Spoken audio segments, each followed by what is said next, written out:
Hi. In this short video, we're going to talk about how to build relationships with students.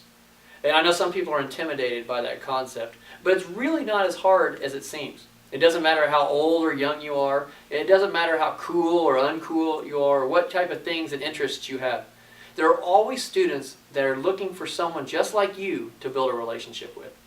The first ingredient to building relationships with students is really time. It takes time and consistency for the students to see that they can trust you, that you are there for them, and they see your face over and over again.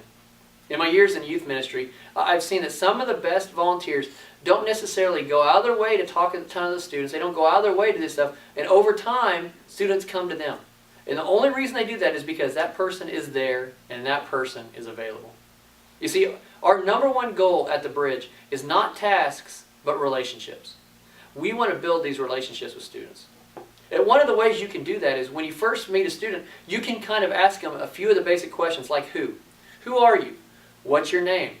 What are the things that you like to do? What are your interests? Your hobbies? What's your favorite food? Favorite snack? Favorite, ice cream flavor? Any of these types of questions, just ask them some questions so you get to know a little bit about them. You can ask them like where? Where do they go to school? Where do they like to hang out? Where do their friends, like to go and hang out? Just by asking a few of these questions, you can really see a lot about the students.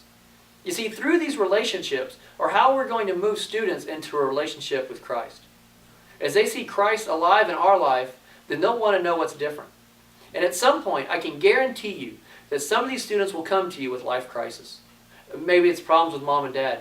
Maybe the parents are getting divorced. Maybe it's problems at school. But they're going to come to you with a life crisis. And that is the time where our relationship building pays off. You see, at that time, we can say, you know what? This is what God has to say about it. This is what I've done in my life. This is why I have faith in God. And it does take time, and it does take consistency, and it takes a conscious effort on our part to get to know students, who they are, what they like, and how they think. You see, but each of us can do that by realizing that we're building relationships so that these students then can build a relationship with Christ.